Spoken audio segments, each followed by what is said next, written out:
Welcome back to the Unbearables podcast. I'm Brandon Ruiz, and I'm here with Jack Howard. And today we're going to be talking about Fight Night, Brunson versus Holland, some Patriots acquisitions, Bulls versus Nuggets, and Clippers versus the Hawks. We're going to start off probably with some of the UFC fights. I would say Lopez versus Yanez is the first one that I would like to talk about. So what did you think of that fight overall? From this Fight Night card as a whole, this fight, Adrian Yanez versus Gustavo Lopez, was probably the best fight on the card for me.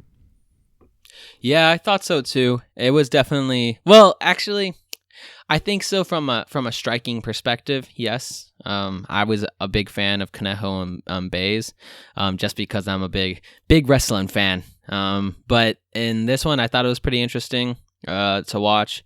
I think Yanez did a pretty decent job, and his reach definitely helped a lot in that fight.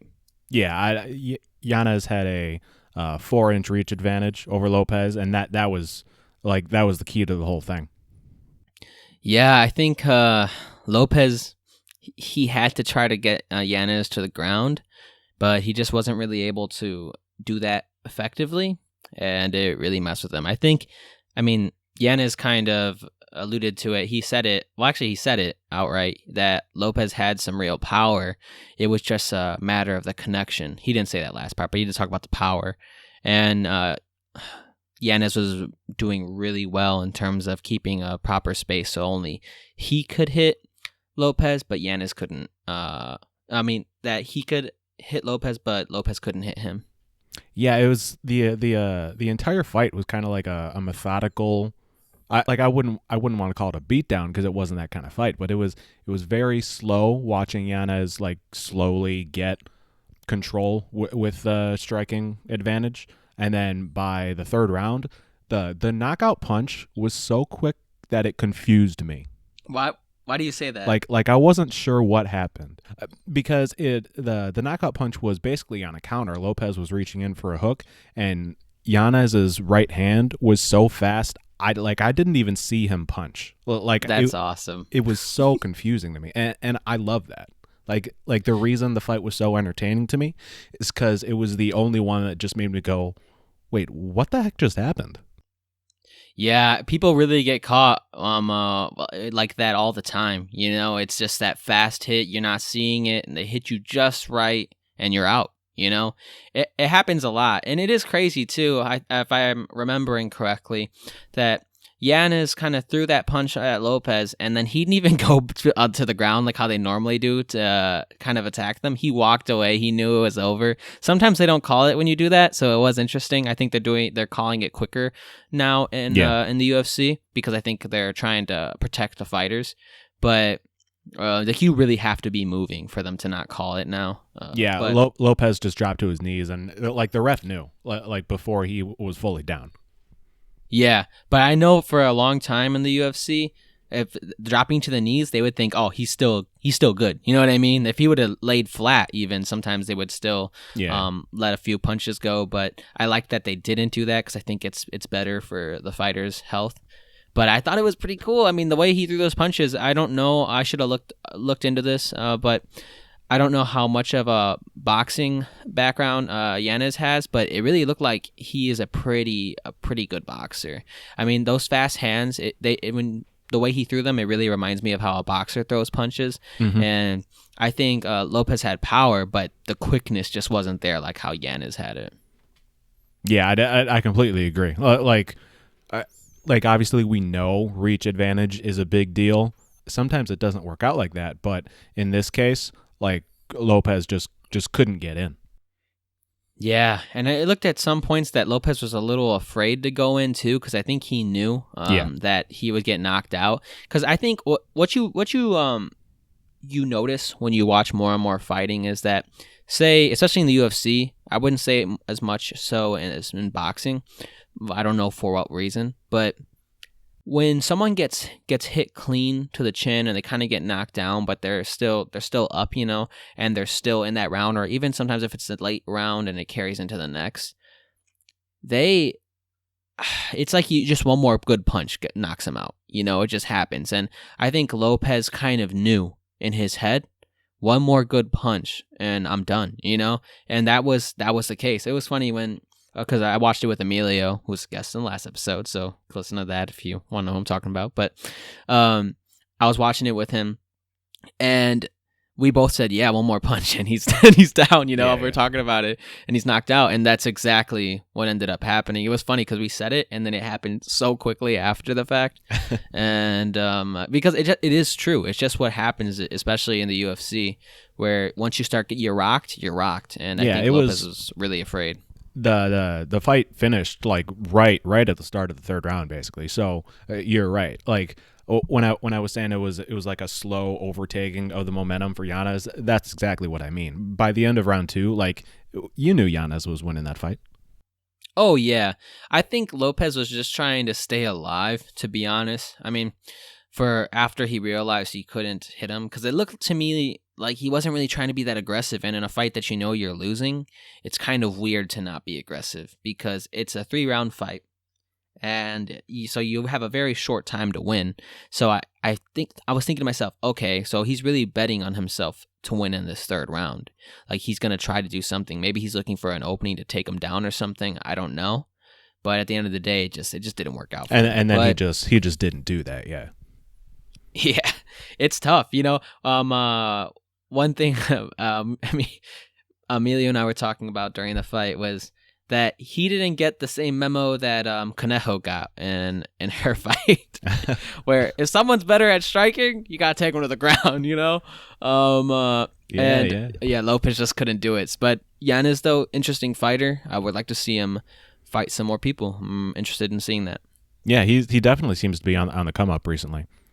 Yeah, and the thing too is he does mix it up a little bit. I will say he definitely throws punches more than kicks, but I think his hands are so powerful and so fast. Like they are freaky fast. I'm not gonna lie. Like it's kind of when I say like a boxer, I mean that snap he has on his punches. I feel like not a lot of people in the UFC have that. Like there's a lot of power. But the snap, like how the quickness of getting there, it was definitely something a little different with Yanez than I typically see, at least in my opinion. For sure, yeah. Yeah, so I liked the fight. What I really, really liked, to be honest, my favorite fight of the night was the Conejo versus Bays fight. I thought it was pretty cool. What do you think, Jack? I'm not gonna lie. When you said that this was your most entertaining fight of the night, I thought you were joking, because for me, like I understand from like a cerebral perspective what was happening during this fight, but for me it just was not fun to watch. Yeah, and that's the thing. A lot of people will have that coming out of a fight like that, and I completely understand. To me, I just like it because I think to myself, so many people.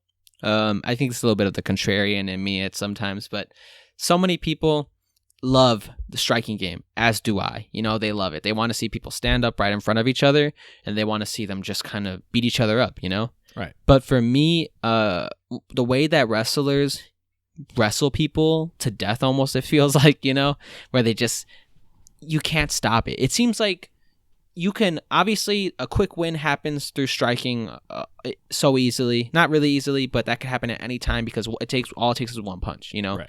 When you win by wrestling, it's so much setup, so much leverage. You gotta, like, the way that you have to really hold their body and kind of control the other fighter the whole time is super interesting to me. Like that's why I like a wrestling fight. Like that's why I'm such a big Khabib fan, is because he just controls the whole fight. Once they're on the ground, it's like it's his fight. You know, you're fighting his fight. You're not fighting yours anymore. You're just trying to escape. And I'm interested in seeing, okay, how does this person escape from this? How does this person get out of this? And how does this person try to keep that fight in their control? And that's why it interests me. But I could see from another perspective why it seems kind of boring, because it just seems like this person put this person in a headlock and controlled the whole fight, and the other person couldn't do anything. So I definitely see what you're saying. Yeah. I think the Khabib comparison you made is very interesting, because I enjoy Khabib.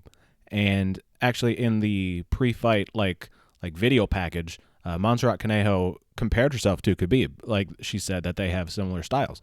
So I was interested to see how that was going to play out. And the reason I sort of am drawing a difference in my head between those two is because with Khabib, of course he's a very ground heavy fighter, but Oh yeah. he does a lot on the ground. And in this fight, Montserrat Conejo had one move and one move only. I mean, I'm not blaming her for it. Obviously, it's on Cheyenne Bays for not being able to counter it, but all I saw was one move, and it was very interesting that it continued to work. But I would have liked, like, it would have been more entertaining to me if she had Yes. done more things, basically. And I understand that. No, 100% I understand. I think it's also because I used to wrestle, why I like kind of it interests me, Yeah. a little bit more. But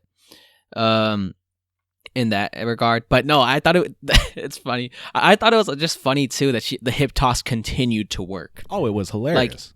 It was comedic. I was thinking, no way she gets hip tossed again. No way she gets hip tossed again. And then she did, and you could see the frustration in Bay's face. But also, I will say, Bay's has like a very strong will because there's a lot of people and that potentially could have tapped, even though they could have made it out. Like they could have made it out, like how Bay's did.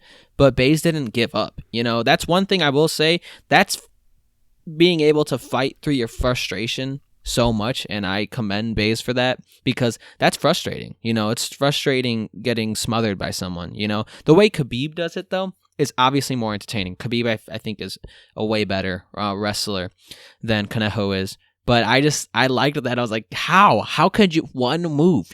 But one move just do it completely for you. I don't think she'd be able to do it 5 rounds unless she got way better in terms of conditioning, because it even looked at the end of the 3rd round, Conejo was kind of just tired. I think overall Bays is a better fighter, but I just like also how it goes to show that being really, really good at one thing can get you a win. It can, yeah. It's interesting because what you think in your head all the time is who is and a lot of times you think overall who's the best, but in all honesty, sometimes that doesn't matter, because if you're really, really good at one thing, if you can constantly get that one thing done, then that might be enough. Yeah, I mean that's why sports are even played, to be honest, because anyone can make rankings and say this person's the best, this person's the second best, this person's the third best. But in sports, the second best sometimes loses to the third best or the fifth best or the 10th best. And that's why sports are entertaining. So with Conejo, she was an underdog in this fight. So it's like props to her for proving the market's wrong. Also, one thing, the reach advantage that Bays had was kind of significant, and a height advantage where Conejo obviously was not as good as a striker. It just, at the end of the day, that's in terms of standing. So that's just the truth. You can't get around that. But also the reach doesn't help. And I think Conejo just realized, hey, this isn't working for me. I'm going to get knocked out. And she almost did, I feel like, get knocked out a few times, because Bays is a very talented striker. But Conejo just said, you know what, I'm going to do what I know is my only way of winning. And it ended up working out. But I thought it was interesting. But I could definitely see how some people might not. Yeah, so in terms of Cheyenne Bays' her sort of fight and mentality, I think you're right. She had a lot of heart in this, in terms of like she was swinging around even though she was on the ground. She swung the legs up at one point. She got a mount at the end of the 2nd round and was getting some good strikes in. That was interesting, right? The pass, the transition that she made on the ground. Yeah, like that was actually really cool. But I'm still a bit confused as to why all of the judges scored this 29-28. Like, I don't know how a single round could have gone to Bays here. Yeah. It is tough, right? I don't know how either, but it also sometimes I think goes to preference too, and it is weird when you're judging things. I think some judges they don't like the ground game that much either. You know what I mean? I think that's it definitely has, cuz when you look at fighting, a lot of times there is preference in it. It's not just all numbers, so what I would say too is that they just changed the rules pretty recently, where takedowns aren't that heavily favored, and so that does take away, but it doesn't make any sense because just the total amount of strikes, Yeah, and I mean, at the end of the day, Conejo, like, even if takedowns are weighted less, she still had like 10 full minutes of ground control. Yeah, it was nuts, right? It was actually, I think, 8:52. I remember where they put that on the screen, and I thought, no way. You know what I mean? No way. That's a lot of time. And it was nuts. But you know what they're probably looking into? I know significant strikes are really big, and Bays had 16 more significant strikes. I know that's weighted pretty heavily, but it just doesn't make sense to me. Realistically, I mean, I don't know how heavily the reversals are weighed either, but I think the thing with the reversal is that you were in a bad position to start, though. Right. To have a lot of reversals, to even have the chance to reverse something, you have to have given something up. Yes. So that is, it doesn't make sense to me. Ultimately, though, I don't know how far Conejo can go fighting like that, but if she could keep on going, I think it would be hilarious, and I would love to see it. Hilarious is definitely a good word for it, because I don't think that if she continues to put out the product that we saw on this card, I don't think that really fits Dana White's vision of UFC fighting, because Dana wants knockouts. Dana wants fight finishers, and Dana wants finishers because finishers get fans get money, and I think too many people don't like the ground game when it looks like Conejo's. Oh yeah, the ground game is cool when it looks like Khabib's. Right. That's 100%. Like, yeah, that's cool because you're smothering someone quite literally. And so that's one thing. But no, you're right, because that's why they have the incentives, for fight of the night and everything like that. It's because if he wants you to knock someone out, it's the incentive is there for you to do something crazy, not to win like how Conejo won. You know what I mean? It's just that's not how Dana wants to see it 100%. You're completely accurate with that. Yeah. So in terms of what Dana wants, if we can move on to the main event, Derek Brunson versus Kevin Holland. Dana White was quite unhappy with Kevin Holland's performance in this fight, because I think he wanted Kevin Holland to be sort of the next big thing. Yeah, I think he wanted him to take the fight a little bit more seriously. I mean, I knew that Dana White was going to be very upset when he saw Kevin Holland at the end of the fifth round kind of just turn around and walk away. Yeah. I knew Dana was not going to be happy about that. You know what I mean? Because it's one thing to try to evade a little when you are beat up so badly, I think that could be more understood, where you're just trying to survive because decision purposes, like you might win, in terms of how the fight went. That's one thing, But you're losing, and this is the main event, and you're running away or walking away and then smiling and laughing while doing it. Yeah. And then he at the last second throws this kind of like sucker punch at Brunson, and he almost hits him, or he did hit him, I can't remember. And I thought, yo, what was this his plan all along, to try to get to knock out Brunson in this way where he kind of turns away and thinks that Holland threw up the white flag, and yeah. That wasn't cool, in my opinion. I didn't like that. Yeah, so I think Kevin Holland had an opportunity on this fight to have a star-making performance, because everybody loves that sort of baller personality he has. Like the talking he does mid-fight is incredibly entertaining when it works. So if he could have won this fight, like, he could have been the next big thing. And I was entertained up to a point. So, like, through 3 rounds, I was still sort of rooting for Kevin Holland, just because he's cool and flashy, and I like that. But come round 4, I was like, okay, do you want to take this seriously now? Oh yeah, especially even in the 5th round. I mean, I know he lost, but anything could happen, anytime. But remember when he took him down and he screamed like "Let's go," and then didn't attack for like a long time. Yeah, like, dude, you got to knock him out or you're gonna lose. And did you see Brunson even laughed a little bit? He was like, I can't believe he was underneath him. Like, I can't believe this. Like, this guy, I can't believe him. Like, he was shocked, I feel. And also, you know what I mean? It's like when the way his reaction is it like if you win a game in Fortnite. You know what I mean? Like, that's the way I see it when, like, little kids are like, let's go! You know what I mean? Like, that's one thing. But that was my point, is this is a real-life UFC fight. You can get seriously injured. You got to take it more seriously. And it's just weird. Holland has definitely better hands than Brunson, but he is also very stiff in how he stands, and that's why Brunson was able to take him down so easily. But man, he really needed to start switching it up, trying some other stuff, and he just didn't take it seriously enough to actually, I feel like, go through with any type of real game plan other than I'm going to try to knock him out and that's it, Mm-hmm. Like survive. In round 1, Brunson got a quick takedown after Holland slipped on the mat, which was unfortunate.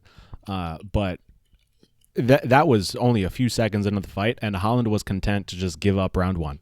Sure, that's fine. You make a mistake, you give up 1 round, you can fix it later. And in future rounds, when he got taken down, he was active on his back. He was throwing a lot of palm claps to his head. So I don't want to give the impression that I think he was just giving up, because he wasn't. But no, he wasn't doing enough to adapt to what Brunson was giving him. That's more of the issue here. That's something that I was not okay with, because it's just you're fighting and you're not seemingly trying to do anything else to win. You're not trying to look at what is this guy doing? What do I need to change to win? You're just going in with your same game plan throughout the whole fight. Great fighters don't do that. Great fighters adjust. Great fighters will make the adjustments mid-fight. They'll see what's going on. Obviously, they'll try to be ready before the fight, but sometimes you can't expect things. Things happen on the fly, and you have to adjust to that. And one thing I will say, too, I'm not going to just completely, I guess, kind of bash Holland, because in the 2nd round, there was a time where Holland did daze Brunson, but Brunson recovered and returned a good punch, and then Brunson ended up taking him down.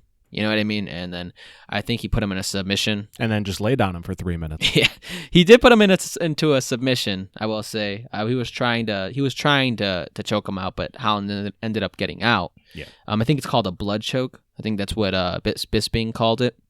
So he was trying to make him tap. It didn't work. So, but at the end of the day, that's what I'm saying, where if Holland was better with his takedown defense and he maybe mixed in more kicks, and kind of bounced around a little bit more, I think it might have been a better fight for him, but he just wasn't doing any of that stuff, He wasn't stuffing any of the takedowns, He just was there, standing wide open and just thinking, okay, when he's open, I'm going to go for it. That was it. And then he fell into the clinch and got taken down again. Yep.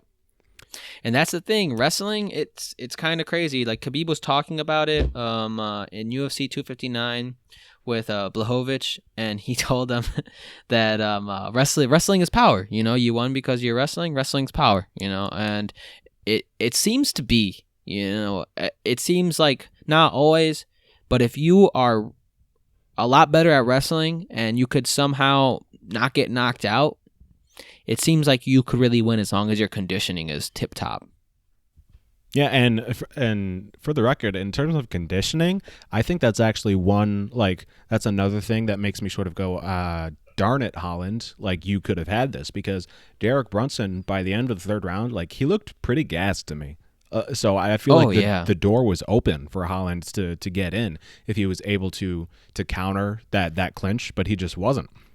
I have in my notes that but literally at the start of round 4, Brunson was breathing heavily, and he the only reason Brunson didn't get knocked out in round 4 is because Holland just happened to whiff on this big uppercut.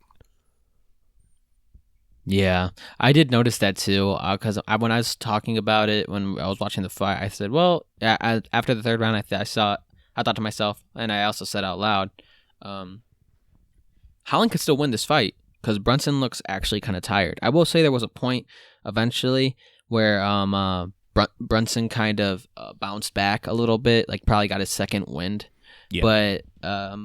but without that being said, there was a chance that Holland could have took advantage of that before that happened and knocked him out. Because I think knocking him out was Holland's game plan. You know what I mean? I think that was, at the end of the day, what he was going for. And I think he could have, especially when Brunson was tired, because that's when people get knocked out. Your hands start to drop, your mouth starts to open because you need to breathe. Like that happens to Connor a lot. When Connor starts getting tired, he starts opening his mouth. And when you open your mouth, you're liable to getting knocked out. So he could have done something there, but he just didn't. And at the end of the day, hopefully, in his next fight, he'll do a little bit better. Yeah. So I'm very curious to see where Holland goes from here, as I am with Derek Brunson, because this was his fourth straight win, and he's been sort of this gatekeeper, top 10 guy for a while. And maybe it's time we get him a big fight. Yeah, I think so. I mean, I wanted Acosta. That would be interesting. I don't know if that's going to happen, but I mean, why not, Right. If you keep on winning, it's kind of at some point, you got to give them their shot. Yeah, completely agreed. I think that's good for the fight night. Do you have anything else you want to talk about or I will say that we're definitely going to be looking at UFC 260 this upcoming Saturday, Stipe versus Francis Ngannou. So I'm pretty excited for that. Yes, I am too. I think it'd be interesting. I think it's interesting too because they both come from boxing backgrounds. I will say Stipe's is a little bit more deep because I think he had more time. I think he was a Golden Gloves champion. Francis's dream was to become a heavyweight champion for boxing, not for this sport. So he trained in that, but then he ended up being better at this. He says it's still his dream, so keep an eye out on that one. But I think that was what makes their fight kind of interesting. Yeah. So, but now I think we'll probably get into some of the Patriots stuff. So we're going to be looking at NFL free agency, and the two big topics we've decided to look at today are the Patriots and how their free agency has gone and the wide receiver market. But starting with the Patriots, oh man, have they been busy. Yeah, I know. It's kind of nuts, right? But I think it was due. I think they really needed what they have done. Yeah, so for obviously the last few years of Brady's reign, like it was very clear that it was Brady's team, and Bill was doing the best he could to sort of fill out what was there. And then Brady leaves, and the team doesn't look that great. So I think Bill took it personally that a lot of people were sort of writing off the Patriots as, oh, Tom carried them. So with this offseason, he's made a ton of moves, a ton of big signings of questionable quality. Some of them are good, some of them might not be. But yeah, so that's my thoughts on Bill's approach to this. What about yours? Okay, quick question. Which ones do you think are bad? I guess there's only 4 really in terms of the wide receivers and a bunch of the wide receivers and tight ends. If you are interested in going into that, I guess. Yeah, so we're looking at the 4 big offensive acquisitions today: the 2 tight ends, Jonnu Smith, Hunter Henry, and the 2 wide receivers, Nelson Aguilar and Kendrick Bourne. And the one that sticks out to me as Bill, what are you thinking, is Nelson Aguilar, 2 years, $22 million, with $16 million guaranteed. Yeah, that is interesting. That sticks out to me as Bill, what are you thinking? Because when you look at how the rest of the wide receiver market turned out, that's just a blatant overpay. There's really no defending that when you look at what other receivers of better quality got paid. Yes, I do agree with that in terms of that perspective, but sometimes I will say, and maybe this isn't the case, where you do have to pay someone a little bit more to play with you than you would another receiver, because maybe another receiver wants to play with a better quarterback. You know, maybe another receiver wants to play on a more proven offense. And so sometimes you do have to overpay a little bit. But I do think Nelson Aguilar did get overpaid. But sometimes you have to do that, and it sucks, but it does happen. But I don't know. What do you think in terms of that approach, I guess? I think Nelson Aguilar, he's not bad at football. This is going to be his 7th season, and he last year in Las Vegas, he actually was quite good. I think it was about 900 yards, 8 touchdowns.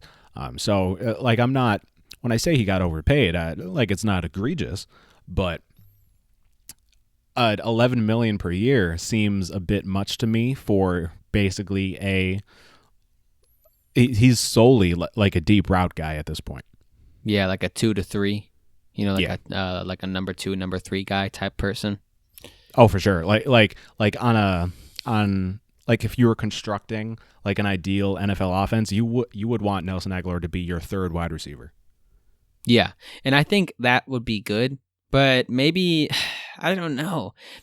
It is weird that they would overpay him, but maybe they're also just think they were working out of panic a little bit, where they really needed people. Right. It was like the first significant wide receiver signing of the offseason. Yeah, so that might have had something to do with it. And also not knowing the market as well as maybe you thought you did is another thing. Right. But then people were also saying that maybe these contracts will actually end up looking good once I guess the TV money comes out and everything in the future. And so maybe it's not as bad, but still, like, time being wise, it is kind of bad. But I think at the end of the day, they did fill need, and that's the most important thing. I do like their the tight end signings, though, I will say. Hunter Henry and Jonnu Smith. I thought watching Jonnu Smith, he's pretty athletic. I think what Bill's trying to go to is to give someone that, or to, I guess, multiple people that, because they're still keeping Cam, if I'm correct, but give someone that he can throw to and that he knows is going to be kind of reliable. And I think those 2 people will definitely be open. And I think he's kind of looking forward to, you remember the Aaron Hernandez, Gronk type of Patriots where it's kind of led by the tight ends? Oh, of course, yeah. So I know that I'm not saying that they're as good as them, you know what I mean? But I'm saying that that's where I think they're kind of leaning towards. I think that maybe it won't be as effective, but I think it will be effective. Yeah, I mean, both of these guys are like top tier, probably top 12, like receiving tight ends. Well, I don't know why I said probably. They're definitely top 12 receiving tight ends. So I think what you're going to get is Jonnu Smith is going to be more of the move tight end, whereas Hunter Henry is more of the inline, probably do some more blocking. But that's not he's not a good receiver, because he very much is. I'm very confused. Oh, yeah. I'm very confused as to why Tennessee and the Chargers let both of these guys go. Yeah, right. I was thinking, but specifically, I was thinking the Chargers, because when you look at someone, they have like a rookie quarterback, we're big fans, Justin Herbert. When you look at someone like that, sometimes having a solid tight end is very good for a quarterback like that, because you're still learning, but you know that this person will be open, someone you can dump it off to for a decent amount of yards. It's not like dumping off to a running back, or sometimes that stuff doesn't really work out that well. It's only a few yards. Like when you dump it off to a tight end, generally it's at least about 8 yards, So it's definitely good when you have a solid tight end, because you're actually moving down the field pretty well. And so it was kind of weird to me that they lost him. I mean, he seems pretty good. He can catch through contact. I didn't understand that one. Jonnu Smith, I think he's pretty explosive, pretty athletic. He knows how to use his body. He had, I believe, 8 touchdowns last season, which is a lot for anybody, but especially a tight end. And so to lose that, he was a very good red zone player. And I think that is kind of weird, but good for the Patriots, take advantage of what other people are missing out on, I guess. Yeah, I mean, like, it seems to me that in recent years, a lot of front offices are underrating the importance of tight end, because there have been significant failures in terms of high draft picks not necessarily panning out. Hello, Evan Engram. But when you have a tight end that's proven themselves, the mismatch you get is like, how can you not take advantage of that? So Bill has shown that he is willing to take risks over his time managing the team from general manager duties. So this is a big risk. They definitely paid quite a bit. Both Jonnu Smith and Hunter Henry are getting $12.5 million a year. That's a lot of money. But if it works out, then I think Bill Belichick, he's going to get some of his reputation back among those people with whom he lost it. Well, it's funny, right? Because when Bill Belichick does anything, we always think to ourselves, oh, man, well, he did this. This is a lot of people. They're just like, this is really smart. Why didn't anyone else think of this? You know what I mean? And I feel like that's exactly what happened. But he does fail a lot. He does, right? But he's gotten to the point where everything he does, people are usually pretty like, oh, wow, look at you, Bill. But when he messes up, people aren't they don't really scrutinize him that much. You know, so even last season they didn't do well, but he didn't really get that much scrutiny. People were just like, "Oh man, he let go of Tom Brady, and look what Tom Brady did." But no one was saying Bill is a bad coach. You know, he has that respect still. So I think when Bill does something like this, and everyone thinks he's a genius again, it is pretty cool to be in that position. You know. I will say Jonnu Smith is pretty good. You know, I think he has this nice speed. And his size and speed is pretty good because I think he's a little bit faster than most linebackers, so a linebacker can't stay with him, right? And he's too big for a DB to guard him, and so when he could really use his body to kind of box him out and, you know, go get up there and get a ball, and I think that's pretty good for the Patriots. I think the main thing, though, of why they really paid is because I think Bill Belichick is always in a kind of a win now mode. I don't think he knows anymore a rebuild, you know, type of scenario. Because imagine winning that much and then going back. It just seems kind of like, I don't think I'm gonna do that. I don't think he's like, I'm Bill Belichick. This is what I do. Yeah, because imagine being successful for that long and then having to go back to a rebuild. Probably not something you want to do. You know, probably. I feel like it'll almost get to the point where you either move teams or you retire because you're just, I don't want to do this again. I don't want to do this. So I think he is in win now mode, and I hope that these tight ends and receivers really help Cam Newton. And I think they will. I think Kendrick Bourne is pretty explosive, and I think he'll definitely help out a lot more than the rest of the receivers did last season for the Patriots. Well, I don't know. I don't know if I'm super excited about Kendrick Bourne. At the end of the day, it's a 3-year, $15 million contract. Pretty cheap, so I can't be too upset about it. But I think that what we've seen from Kendrick Bourne, like $5 million is exactly correct, because he really only got a significant amount of playing time last year because the 49ers were absolutely destroyed in terms of injuries. So I don't know that I would want him to be my second or third wide receiver, because the Patriots are also just completely depleted at that position. Edelman's going to be going pretty soon. N'Keal Harry just isn't good. But so I don't want to be too negative, because it's a $5 million a year contract for Kendrick Bourne. He's perfectly fine. But in general, in terms of these offensive signings, I am curious to see how the Patriots turn out. I don't know that I would be thrilled if they're good again, because I'm sick of them. But I don't know. We'll see. What I will say about Kendrick Bourne, though, is something I actually wanted to talk to you about, because I do see what you're saying. He's not a very proven player. But what I will say is that he probably was playing with some of the worst quarterbacks out of all these. You know what I mean? Out of all these people that were signed. That is fair. You know? Yeah. And he still had pretty decent numbers. 49 receptions and playing with a bad quarterback, is kind of interesting. And I did look at this and I thought it was pretty good. He had a 66.2% catch percentage. And that's pretty good. That's not bad. So I will say, like, under a good quarterback, I think his numbers could go up. I'm not saying I'm not saying that it's going to be crazy or anything, but I think there's a big possibility there. But I will say it also, again, it might not, because if it's run through the tight ends this offense, then you never know, And it didn't seem like the Patriots were super good on trusting Cam Newton last season. Right. But it's also in terms of, well, did he have anyone to really pass it to, is another thing you have to consider as well. Yeah, that was the next thing I was going to say.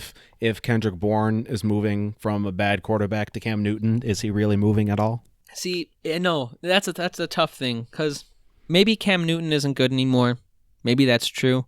But also, I know Big Thing was saying that, like, last season, where a lot of the analysts were saying that the Patriots wide receivers really weren't getting that much separation at all. So I don't know exactly how much you could put the blame on Cam Newton. I know historically he hasn't been super accurate. But, I mean, I would just like to see this season, right? And then this season we'll know for sure. I feel like, if there's good protection, he has enough to figure stuff out. And if he isn't good now, then, you have your answer. Yeah, and there's also a possibility that the Patriots draft a quarterback at number 15, or maybe they move up. So there's a lot that can still happen there. Oh, yeah. But do you think that maybe the plan is, I think that's definitely a big possibility, but do you think that the plan is there is to use him kind of as a bridge then? Oh, yeah, that's probably more likely than them drafting a quarterback this year, because I think Cam was another one-year signing. So maybe there's a guy that Belichick is looking at for next year. Yeah, because that's what my thought process was initially, was that, okay, maybe they're going to see what happens with Cam, and if not, they'll just use him as a bridge, and then just see what happens. Because like I said, I think Belichick's always going to be in kind of a win now mode, and so I don't think that he's going to be out of that. But I do think that Cam Newton, he's thinking, well, from what I hear is that their playbook and their offense is actually very hard to learn and to run very efficiently. And so I think maybe to an extent too, he's like, well, he already had a season, so and he had nobody, so I can't really judge him that well. So let's, I guess, give him another shot.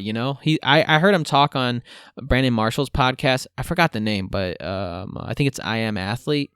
I heard him talk on that, and he was saying he was still learning the playbook, still learning the offense. And Brandon Marshall, I guess, had some time on the Patriots too, and he said it took him a very long time to actually learn their offense. So maybe he'll be better. Who knows? Maybe that's just an excuse. It's definitely a big storyline for this upcoming season. Yeah, I'm excited. I'm excited for football, man. I miss football already. I need it back. It's only March. I know, but it's so fun to watch because every week you're on edge. You're just waiting for the game, and then the game's coming. You're ready to watch again. You're ready to watch a football game every single day, and then when the day comes, you feel good. So yeah, but I think that's good for Patriots. Unless you have some other stuff. No, I think we hit everything we wanted there. Our next topic for NFL free agency is going to be just sort of the general wide receiver market, because it was a big year this year for wide receivers in terms of quality of guys that were available. But it turned out to not be as good as we thought it was, because there have not been a lot of big contracts out there. Yeah, there hasn't been. One thing though that I will say is that I was really looking into is kind of the whole and it was kind of shocking to me, was the Larry Fitzgerald, type of thing, where he's not going to be on the Cardinals this season, which is, I know it's kind of off topic a little, but also not, but it is kind of sad. I wanted to see, like, what was your what are your feelings on that situation? On Larry Fitzgerald? Yeah. How much, my main thought there is, how much time does he have left? He's 38. He's given the Cardinals organization a lot.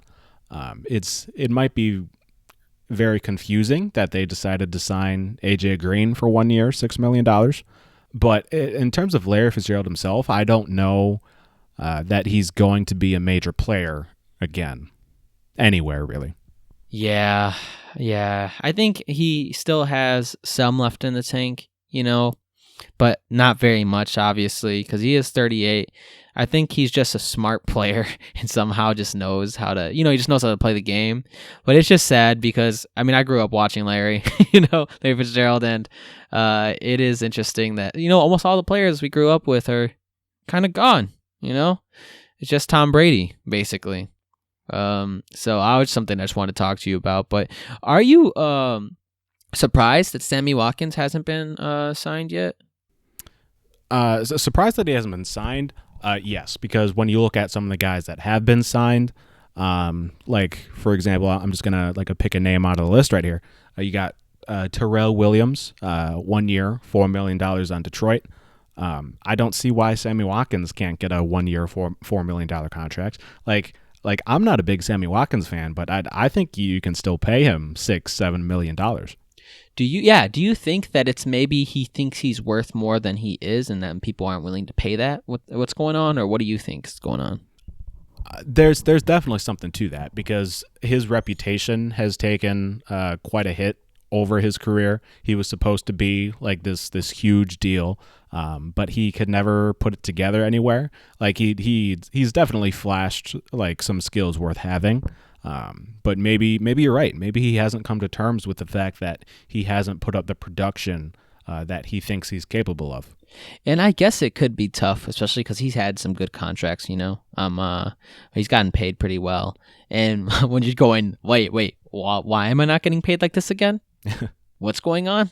But I just think he has to. You're right. He does have to come to terms with it a little. But I do think that maybe he should. He talked to the Ravens. I think he should consider taking what they offered him. I feel like, I don't know. I think that would be a good pair for at least Lamar Jackson. Just because he needs somebody. I don't think they've signed any wide receivers this offseason. So they might have gave him a pretty decent offer, considering he's probably one of the best people that are still on the table, So I don't know what's up there, but what do you think about him going to the Ravens? I think that's a decent fit. In terms of Sammy Watkins's sort of wide receiver profile, I'm not sure how well he fits with Hollywood Brown. But when you're the Ravens, I don't know that you can think about it that deeply. You just sort of got to take what you can when you're as weak as wide receiver as you are. Yeah, I think that's my main thing too, is where he kind of fills a need. And at this point, what are you going to do? I'm assuming maybe they're going to do stuff in the draft. Obviously, they kind of have to. But at the same time, you at least know what Sammy Watkins is. With the draft, any player could be anything. You could draft a wide receiver in the first round, really high in the first round. And I know that's not really going to be a thing for them. But they could still turn out pretty bad. It happens all the time. They just did that. Hollywood Brown. Yeah, but you know what I'm saying though? Like, so at some point you kind of have to. I think you have to kind of go for someone that's a little bit more established. Right. Yeah, and the Ravens have a long history of very old wide receivers on their team. Not that Sammy Watkins would be that guy, but maybe some of these other guys out there in free agency, T.Y. Hilton, Antonio Brown, maybe even Larry Fitzgerald, because the Ravens love their old wide receivers. Yeah, I think that was what I was thinking too. They have to sign at least one of these guys, right? Like they have to, in terms of, I know that they really don't have to, but it almost seems like, what are your options? You know what I mean? Right. Antonio Brown is one thing, because you never know how much of the season he's actually going to play. But that means also you don't have to give him a big contract at all. So it could just be a sense of, all right, well, you're kind of a liability in some senses, not on the field, but off the field. So if they do keep him, then that's good for them. If he plays well, that's good for them. But if he just plays.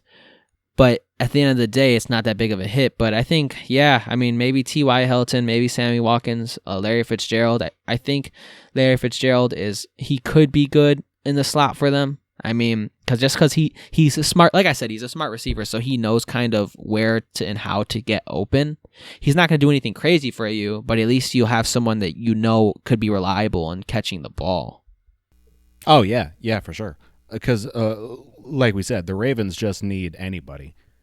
Yeah, because it is rough out there. You know, it's rough when, you know, you're an MVP 2 years removed, and you're not doing too hot. You know, it just doesn't seem right. So they have to get someone, and they did kind of take a minute, but because Kenny Galladay would have been interesting too, if they would have been able to get Kenny Galladay.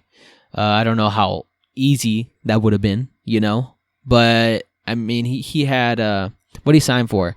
It was 4 years, $72 million with but 3 years, and he has a potential out, I guess, after the third year.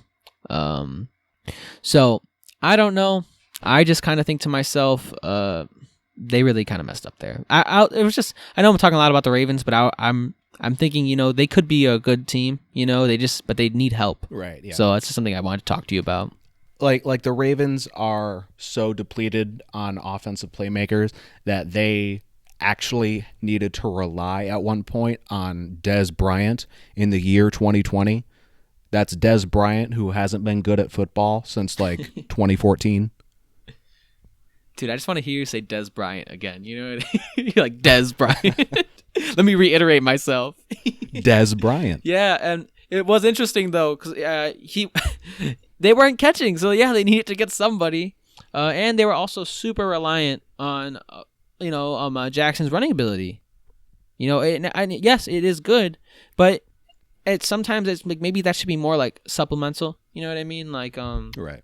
Not the main point of the offense, because that was a good bet. You know, betting Lamar Jackson to score a touchdown, you know, a running touchdown or something like that. I was doing that a lot, and I was you know, cashing out on that every now and then, but. It just seems like, yeah, that's awesome that he can do that. But don't you think he would also like to pass the ball a little bit more? You know? I mean, he is a quarterback. Yeah. And I don't know. I know a lot of times they talk about him and say, you know, he's not that good at passing the ball, this and that. But maybe it's not that he's not that good. You know? Maybe it's that he didn't really have anyone there. Right, yeah. So, yeah. But are there any wide receivers that are still available or that were signed that you found kind of interesting? Not many more that are unsigned, I think. I think we sort of hit most of the big ones, except maybe Adam Humphries. I think he's a good slot guy. Okay. But in terms of wide receiver signings, I think there's a lot of very interesting ones out there. Obviously, Kenny Galladay with that big contract on the Giants. I saw him say that he wants to grow with Daniel Jones, which I think is funny because if Daniel Jones is still the starting quarterback in 2 years, the New York Giants have a big problem.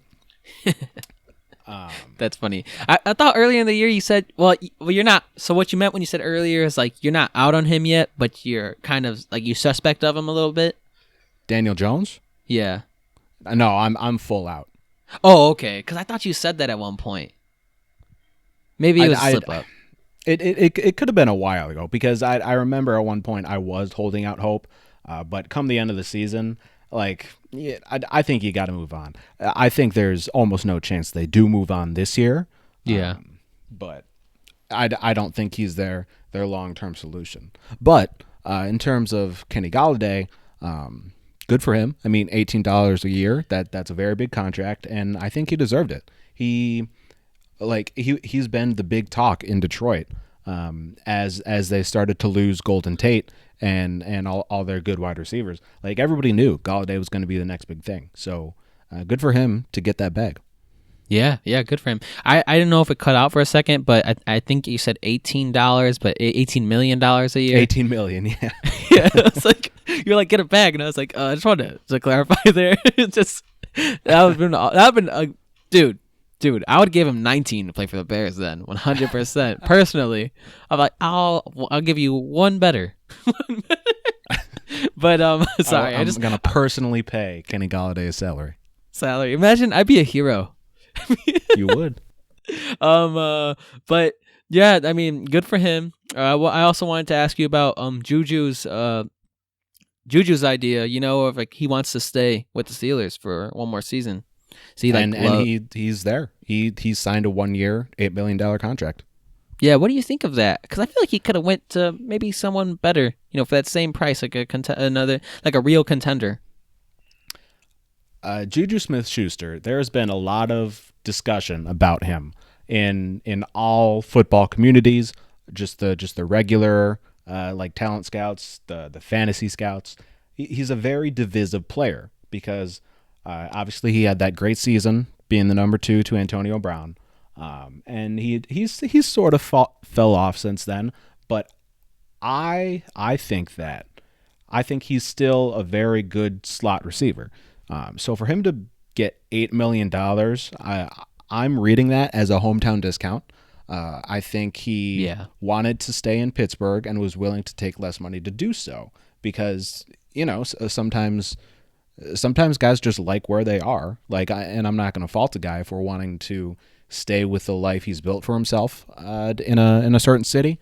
But it is a 1-year contract, so I think this is a prove-it year for him based on what happens with their quarterback situation in Pittsburgh, because Deontay Johnson is very good. Chase Claypool is good to very good. I'm not necessarily willing to make a big claim on him yet, but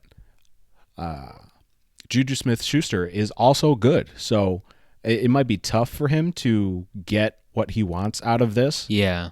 Because he still has a lot of competition. Yeah. I think it's interesting. It's an interesting move. I guess he trusts Ben. I don't know. I think, is that what you think it is? Because it's a 1 year, and I'm assuming Ben's only playing 1 more year. You know what I mean? I would say so, yeah. But it is interesting to still trust if a quarterback that's only going to play 1 more year. I get it to an extent, but I also think, he does like where that's probably true. He probably really likes playing in Pittsburgh.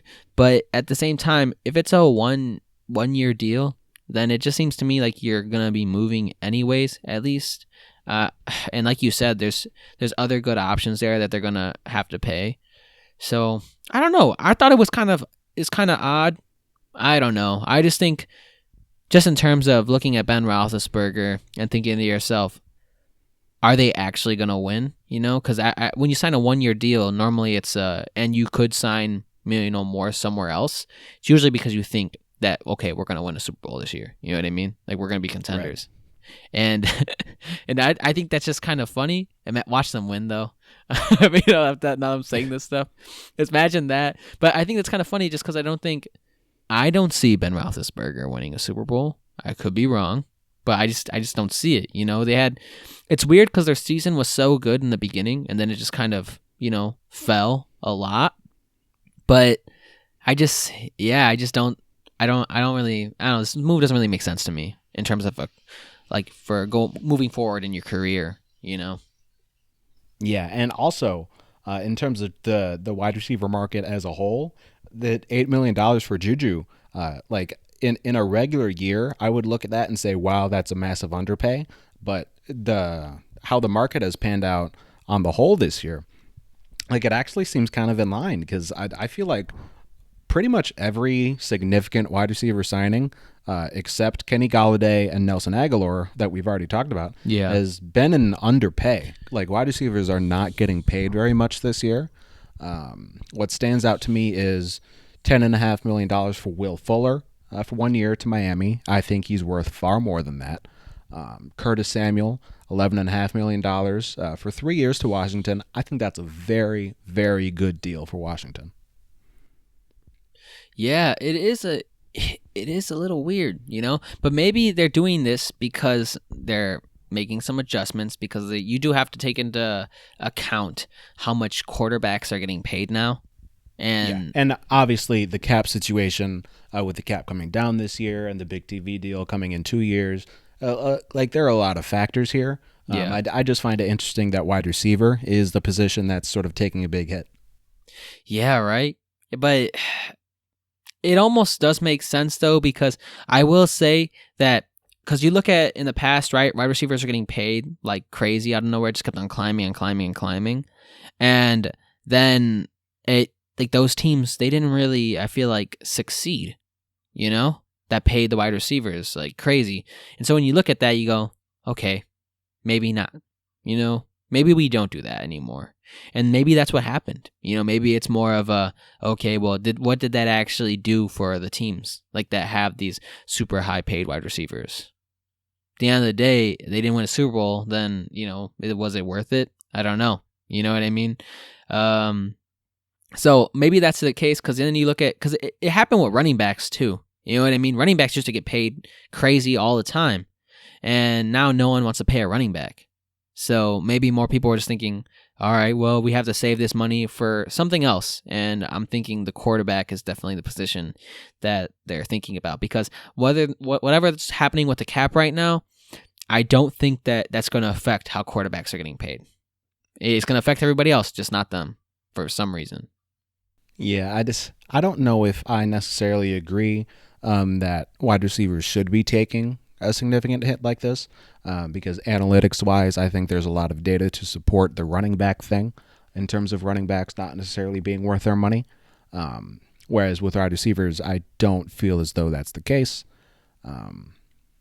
But this is, I suppose, the first year in a while that the market has been this good in terms of guys available. So maybe my expectations were just off, because like the past 2 off seasons, there weren't a lot of big wide receiver signings.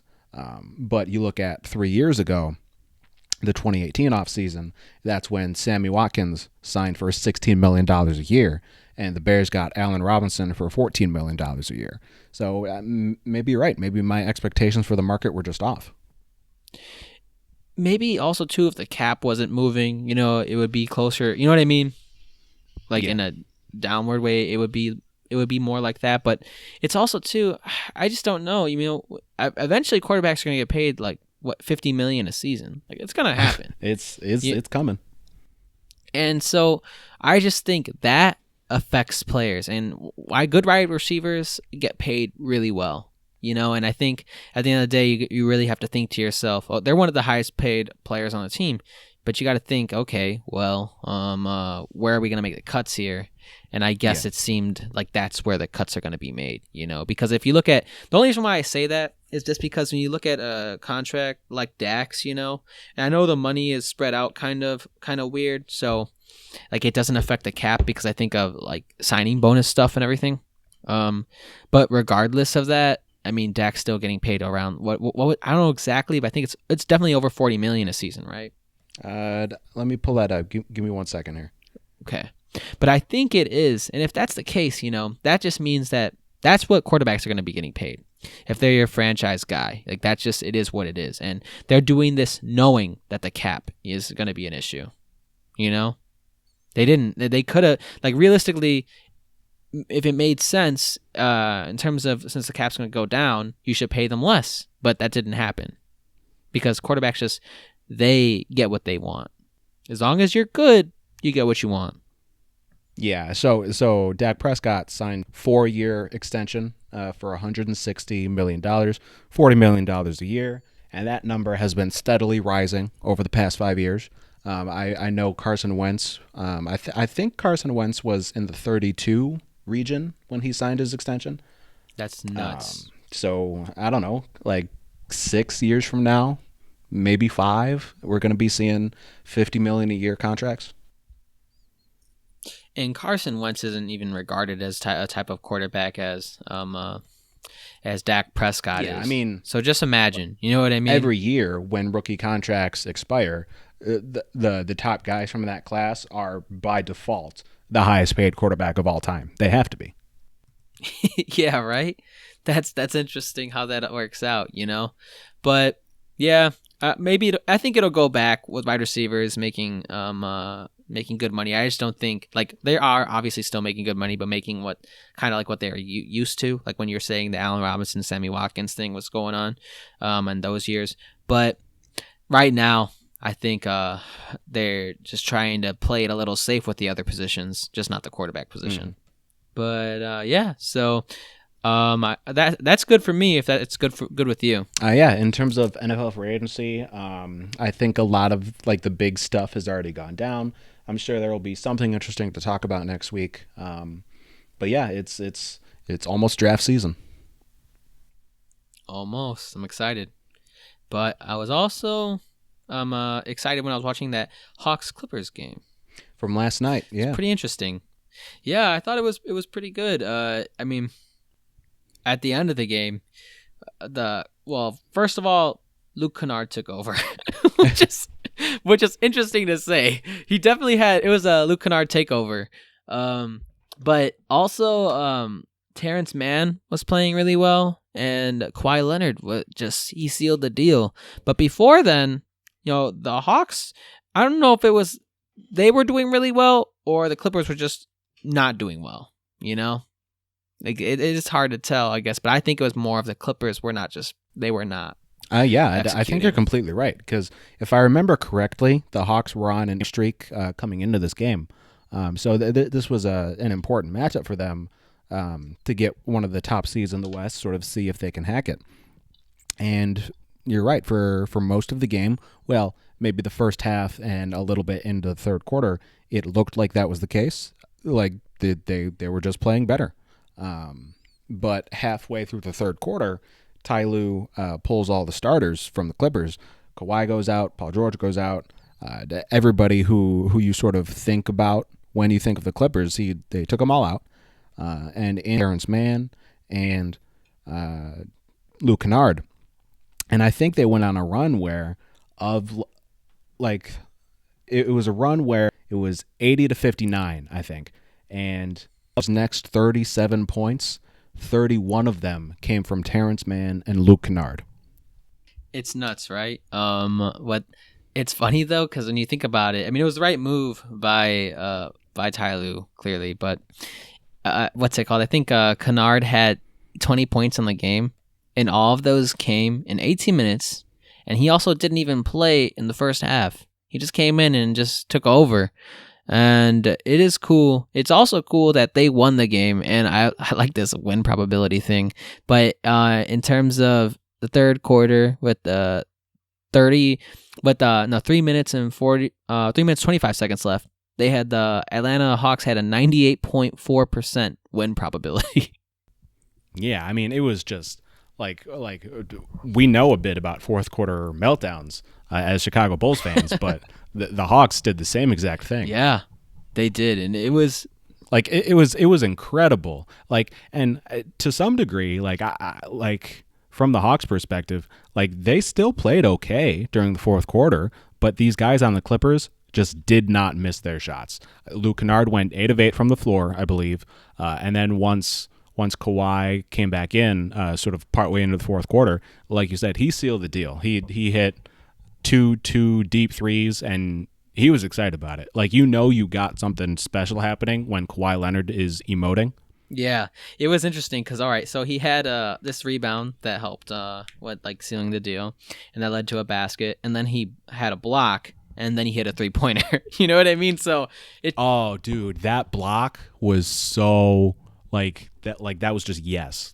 See, but Kennard was doing well too, because he had something happen similar where, so in the fourth, with under 3 minutes left, like just under 3 minutes, Kennard blocked Tony Snell and recovered the ball, then moved the ball up court, and then just out an assist to no one other than Terrence Mann for a corner 3, and that's when they took the lead 110-108, and it just seemed like they just turned it on, like all of them. You know what I mean? Just right then and there, did it. I don't know what more you can say other than it was a great decision to watch this game. Oh yeah, it was a lot of fun. It was so fun. You love a fourth quarter comeback, and more when it's a guy you've pretty much never heard of, right? Like I knew who Luke Kennard was, but Terrence Mann wasn't on my radar before this game. Oh yeah, me either. Not at all. And Luke Kennard, I actually was kind of a fan of Luke Kennard because I thought he did pretty well with the Pistons last season. Yeah. And so I thought, oh, dude, this guy's really good at making threes, and clearly is. But I guess he hasn't been playing that well this season, but he showed up, and maybe he'll get a little bit more time. I don't know if that's super necessary, but when you can get a good performance from somebody, you're obviously going to take it. So hopefully this will lead him kind of back into where he was at last season. I mean, he was averaging around, as they say, 15.8 points per game, and hopefully he can get a little bit closer to that because he had a good game overall too. I think he had 7 rebounds and 4 assists, so he was hustling out there. Yeah, so from the Clippers' perspective, like that's like you need to canards of the world when you have so much money tied up into Kawhi Leonard, Paul George, and the sort of the narrative around them this season has been depth issues, and some of the guys that they've been looking to in the past, I think they expected a lot out of Zubats. And they haven't necessarily been putting up the production that they wanted. So, like you said, you take this where you can get it, and you reward it, which is exactly what Ty Lue did. I mean, he kept Kennard and Mann throughout the entire fourth quarter, rewarding them for their comeback. Yeah, I know, and it worked out for him. And maybe it is getting to a point, and now you brought up Lou Williams, where, age is starting to play a little bit of a factor. It happens to everybody.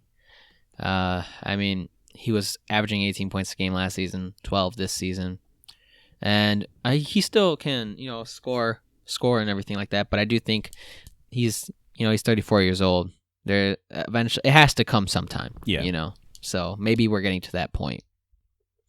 But you're right, because the way the Clippers are built is that they have all this money tied up into 2 players, and that means that the rest of the players, they have to perform, but they're kind of more role players. But they definitely have to fill their role. They have to do that. And with a night like that, they did help, and they did more than just fill their role. And so obviously you can't bank on that every night, but it is good because I know Kawhi was talking about how the Clippers were having a rough time winning close games and making comebacks and stuff like that when they're down, and maybe this will put them in the right direction. And I am rooting for the Clippers if I had to pick between the Lakers and the Clippers. Not that's a foregone conclusion, go Jazz. But I would prefer the Clippers to the Lakers this year. I also had a question for you. What do you think of Trae Young? I'm conflicted when it comes to Trae Young because obviously he's very talented. If you look at his shot chart for this game, like the deep threes are insane. Like I know we sometimes take Steph Curry for granted, we sometimes take Dame Lillard for granted, and we sometimes take Trae Young for granted. But looking at the shot chart for Trae Young specifically, he doesn't shoot at the 3-point line like pretty much everyone else does. He shoots 4 feet behind the 3-point line every single time. As a fan, you love to see it. Yeah. Like deep threes, very exciting.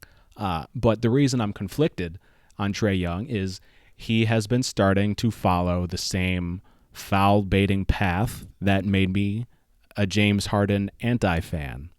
So that's interesting. That's something that as a fan I have difficulty letting go because it doesn't really jive spirit of the game, in my opinion. I know he's been catching a lot of flack for it this season from the fans and even from other players too. Oh yeah.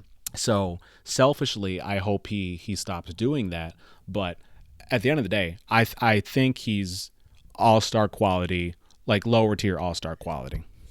It takes away from the flow of the game, I will say. It just does. Unless you're a fan of that team, and maybe it doesn't. I don't think I've ever been I've been a Bulls fan basically this whole time, so I've never really been a fan of a player that was really good at getting fouled. That's what they were trying to do. So I don't really know what that would be like from that side of the table, But I mean, if it works, it's what you got to do. But when you look at Trae Young, one thing I wanted to look at is that his field goal percentage is kind of low. Very much so, yeah. Maybe he's doing that to kind of help that, because having a 43% field goal percentage, it's not good. He scores a lot of points, but he shoots a lot of threes and it's effective. So I guess when you're shooting threes, it's not as bad as if you're missing a bunch of twos because you can still get a high amount of points by just making a few of those. You know what I mean? But it still isn't good. Like if you're going to be a star of a team, I feel like you have to get 50%. Yeah, which he just straight up isn't. Even on 2-point attempts this year, he's only shooting 47%. So maybe either he's not taking good quality 2-point shots, but just from memory, I don't even think that's true because I think he takes a lot of like shots at the rim, which is what you want. Because my thing I want to talk about a little bit is because people sometimes they'll bring up Carmelo Anthony, and he hasn't really had the highest field goal percentage in his career, but especially later in his career, it's been a lot lower. But Trae Young, people were talking a lot about Carmelo in his last few years, and he's not that far off in terms of the field goal percentage. You know what I mean? I know Trae Young does more to help his teammates and stuff like that offensively than Carmelo does, so that's one thing, in terms of passing and everything like that. But I think that's something to kind of consider and kind of look at because, we're so tough on this guy, but we're not as tough on the other guy. And statistically, in terms of the percentages, they're not that far off. Like Carmelo's at 416, like 41.6%, and Trae Young's at 43.1. Now that is that, you know what I mean? That those are pretty close, I would say. But I don't know. In terms of Trae Young, I'm not I don't want to be too negative because I think he's good at basketball. That's what matters. The Hawks have a good player. But yeah, I just hope some of that stuff goes away. Yeah, I hope he's just a little better at shooting. I hope his percentage goes up a little bit. But other than that, that's really the only thing I really can take away from that game is kind of the comeback, which is pretty cool. And I was just really wondering about, what your thoughts were on Trae Young, because I think the percentage, though, once he gets older, could be a problem if it doesn't go up. So, yeah, because no one likes missing shots, but if you're constantly shooting like that, it's going to be an issue. Especially in today's analytics driven league. I feel like you could have got away with it more like in the early 2000s, but not right now. Yeah, I mean the analytics guys, they hate that Trae Young is always shooting 4 feet behind the arc. Yeah, but he's also 6'1". You know what I mean? People, I know that's not the best excuse, but it's definitely easier to shoot from further out when than it is closer up. So I get why. I think that has something to do with why he does it. I think that has something to do with why Damian Lillard does it. Damian Lillard is more effective, but Trae Young is also 22 years old, so we have to keep that into consideration. Trae Young's only 22? Wait, I think so. I think that's what I just saw. 22. No, that can't be right. Yeah, he's 22. Wow. Okay, that is significant. Yeah. So he still has a lot of time to grow. He's got a lot of years left. Yeah. So that's why I don't think it's the biggest issue, but I do think it's something that people should definitely take notice to. All right, you want to get into the Bulls Nuggets? Yes, I do, and I think that if we're in that Hawks Clippers game, it was the classic fourth quarter comeback that you love to see. As a neutral fan, fantastic. As a fan of the team that it's happening to, absolute garbage. Yeah.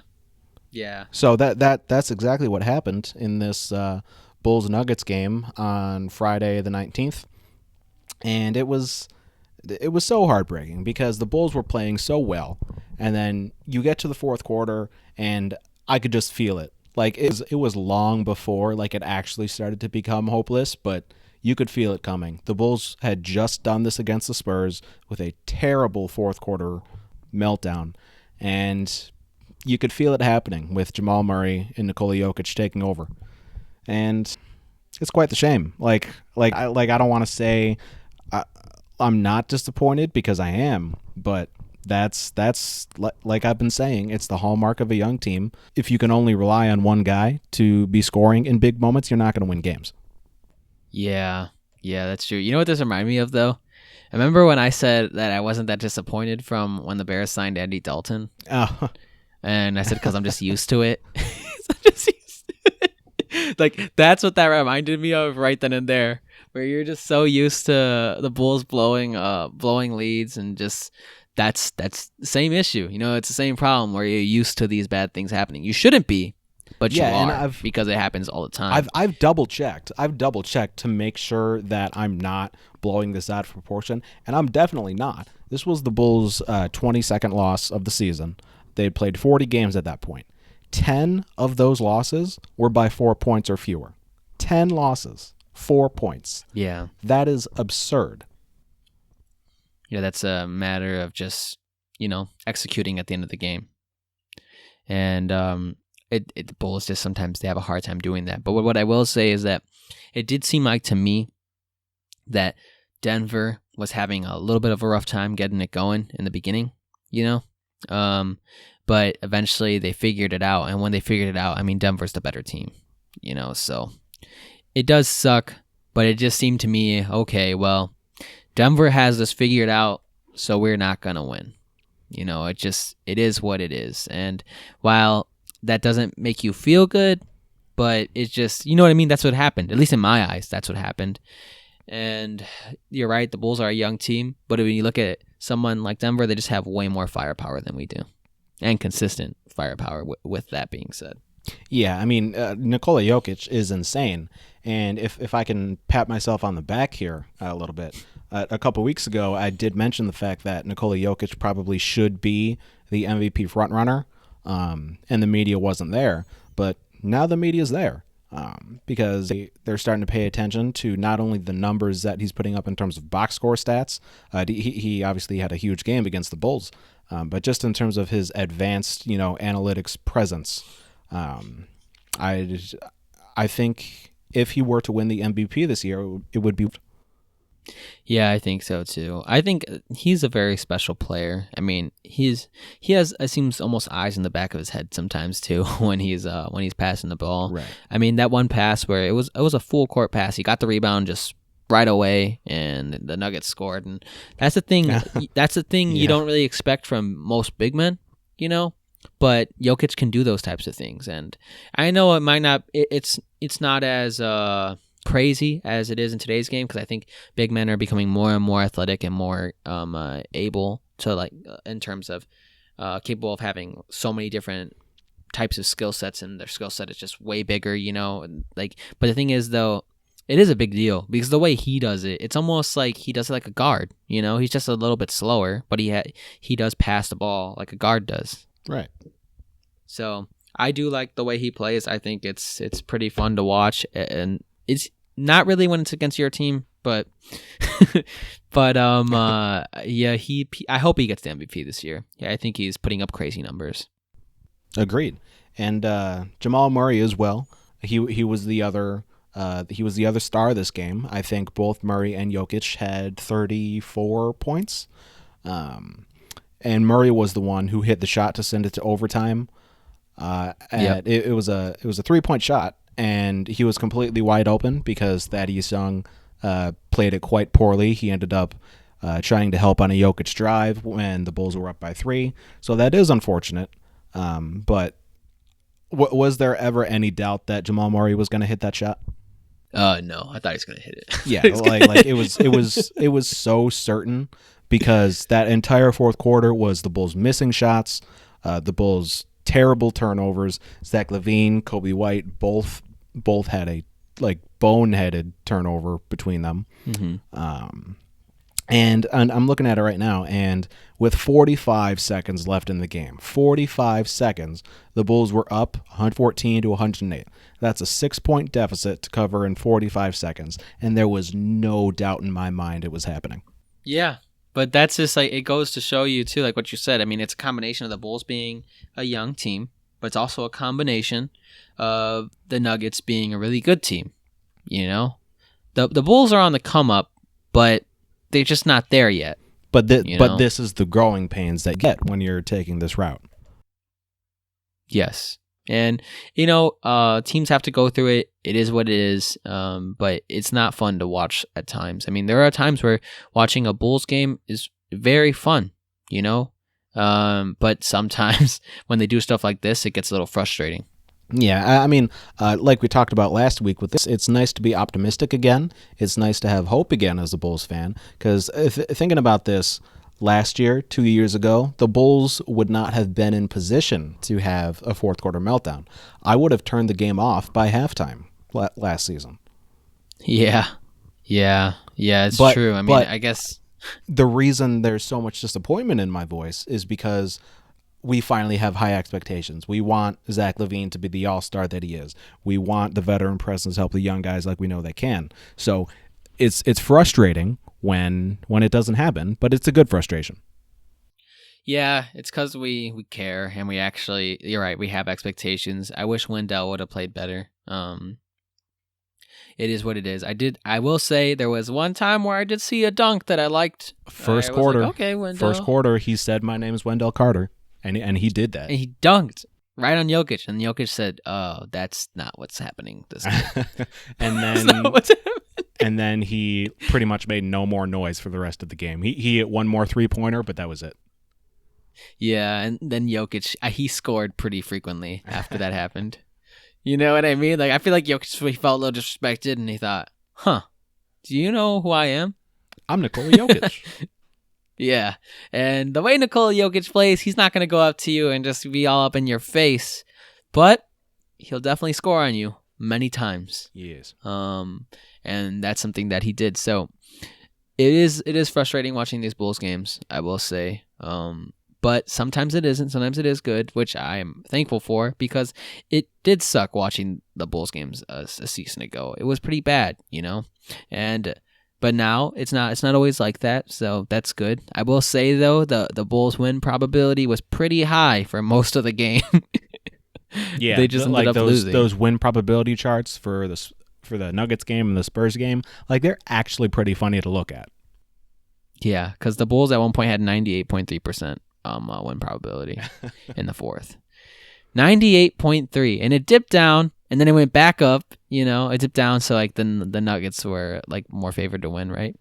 And then it went back up to about like 90% or something like that. Yeah, I think like 89.8%, and then it just went down again. Like, yeah, the Bulls just, you're right, they just statistically are bad. You know, like it just, in terms of, I guess I'm not. Is that even the correct term? Like, in terms of they do what's improbable. Yeah, I mean, like I don't want to saying that they're statistically bad. I don't know. I don't know that I would take it that far, because the fact that they're in position to lose 10 games by 4 points or fewer, only like 60% of the way into the season, that means they're in close games and they have chances to win. But you're right in that it is very statistically improbable that so many of those games have gone south, because we don't have that many close wins, just a bunch of close losses. Yeah, it is weird, but that is the difference between championship teams, right? You know? Maybe it's not so much so that it's statistically improbable, is that the Bulls aren't that quality of material quite yet. They're not championship ready, which I don't think anyone would argue. Right. I have seen, though, that they're talking about trying to get DeMar DeRozan. That's what rumors are. Oh, really? I hadn't heard about that. The only rumor I've heard is Lonzo Ball. Yeah, and DeMar DeRozan has been coming up all day today. Saying that he might go to the Bulls. If you type in DeMar into Google, it'll be the first thing that pops up. Wow, that is quite interesting. I'm not. Obviously, DeRozan's still very good at basketball, so that's great. But if that were to happen, I'm not sure where he fits. He'd basically be taking over for Patrick Williams. Yeah, which could be good, I think, because Patrick is a young player, and I think having him maybe being more of a focal point on the bench could actually be good. Yeah, much like Kobe White and Wendell Carter, which they've been sticking with that since we first brought it up a couple weeks ago.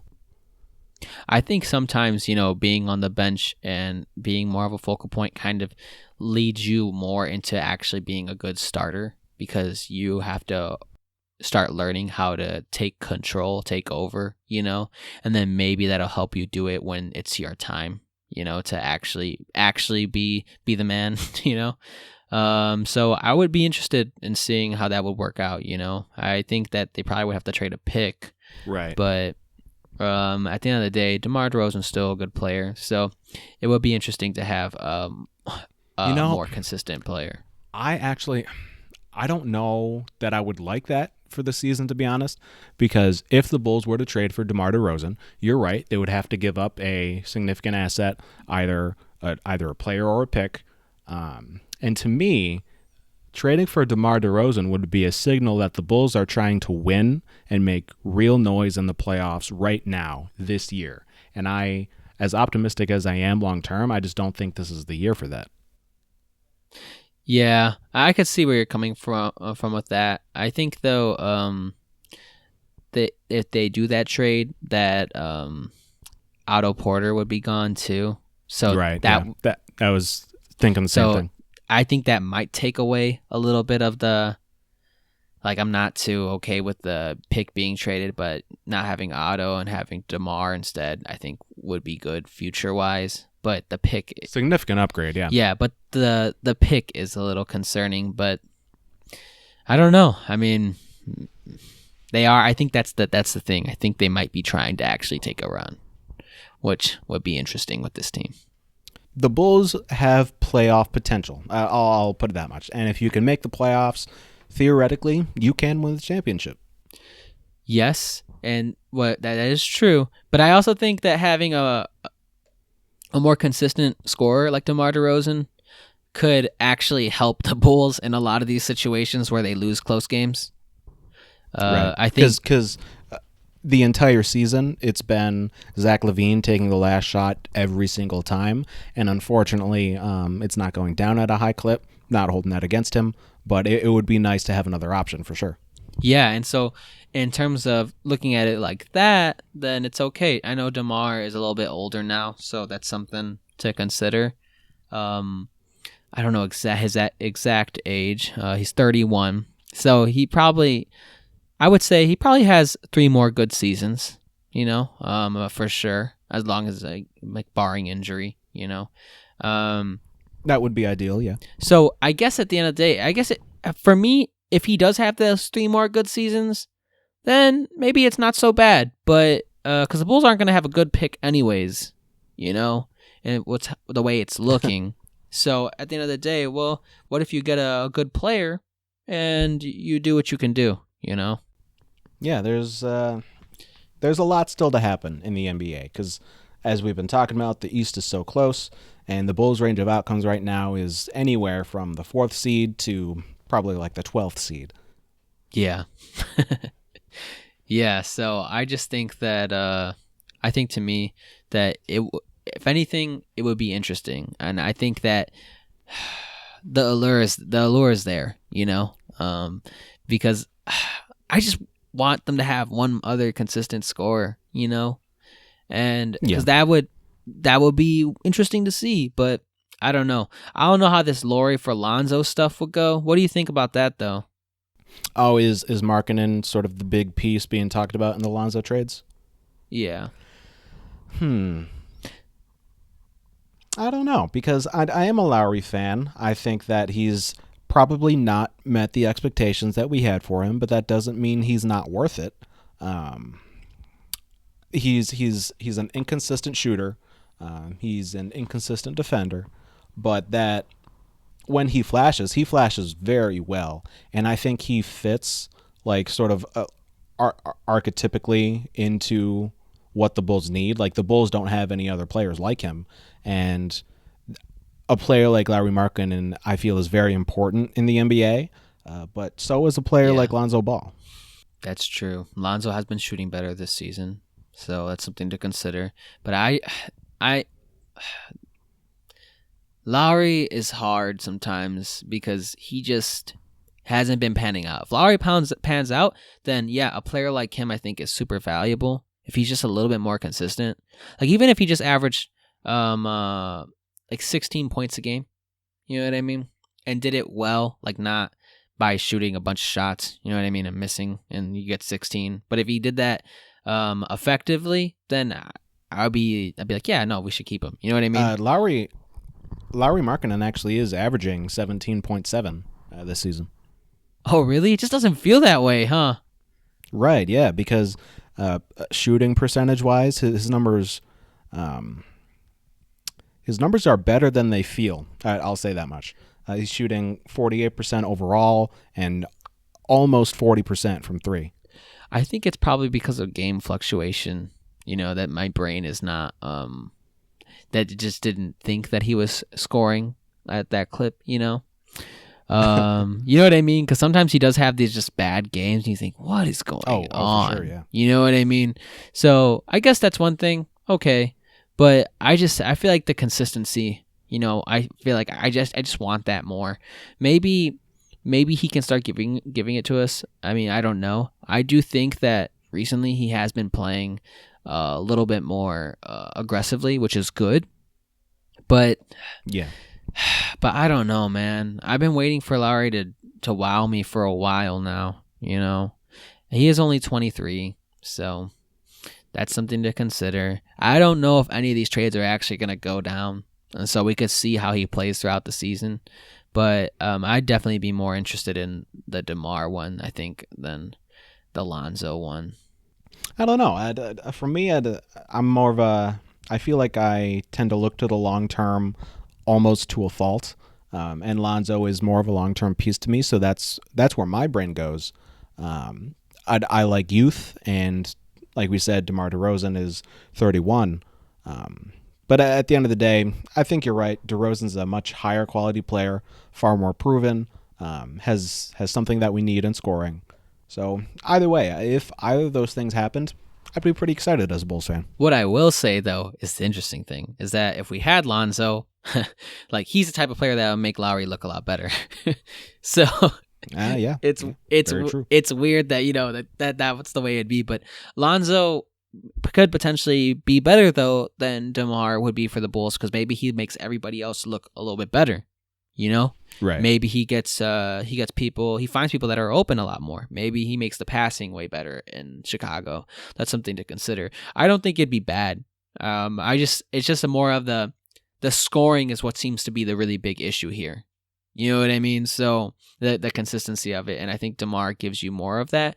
But who knows? Maybe Lonzo could put people in a better position. So at the end of the day, I wouldn't be upset with either. But you're right. I think Lonzo is a safer bet in terms of you're looking towards the future. But if you're looking at right now, then DeMar. But maybe I'm just thinking to myself, of course I want to win now. But obviously the Bulls not going to win now. But it's more of a prisoner of the moment thing, I think, for me. If I'm being... we are now the Unbearables Philosophy podcast. You know what I mean, though? I think because DeMar would make I feel like a pretty quick impact. For sure, yeah. So that's... maybe I am being a little bit... I want DeMar now, so the Bulls could play a lot better now. But at the end of the day, maybe they get DeMar, and then what happens? They get to the second round, and then is that really accomplishing anything? I don't know. Maybe they get further, because that's what you don't know. You don't know, because the close games maybe could be won with DeMar, and then maybe that makes them a way better team, completely different team. But maybe it doesn't. Yes, exactly. So I've been talking about all these close games. If 3 of those games go differently, what's the Bulls' record right now? The Bulls' record right now is 19-23. If 3 of those games go differently, we're 22-20. We're the 4th or 5th seed, and we're far more optimistic than we sound right now. Yeah, I think so too. So honestly, too, I think it would help the Bulls too, free agent wise, because now you have 2 actually really good players. Maybe certain players will actually start wanting to come to the Bulls. In free agency. Maybe we could... Anthony Davis, what's good? Dude, if that... I wish so. He was so mean about that. You know what I mean? He said, I don't know. Maybe I would to play in Chicago. I was thinking, yeah, right. That's not going to happen. He was lying. He was just trying to leverage the Bulls for more money like everyone does. Yeah. You know what I mean? Yeah, I mean, yeah, you're right. Because, in theory, the Bulls are a big market team, but we're not treated like one. Yeah, we're not. But he was just using that to be like, I could leave, so you better give me the money I want. But he was never going to leave. Get your bag, AD. Then you can come home. Yeah, when you're all washed up, we'll take you. Because that's what happens. Or you're really close to being washed up, and then your last 2 seasons, you're washed up, but it was like, oh, well, we were close. We were close that one season he was still good. Yeah, that's a Bulls thing. But maybe not anymore because we have a better management. So be positive.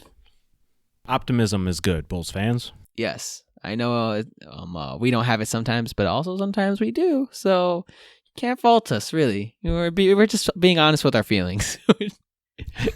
But I'm pretty good right now. If you're good. I think this has been a good episode for us. Yeah. Next episode, we're probably gonna have Emilio back on. We're definitely gonna be talking about the UFC, another Bulls game for sure. And if any trade goes down, we're definitely gonna talk about that. So stay tuned and thank you for listening. I'm Brandon Ruiz and I'm here with Jack Cowart.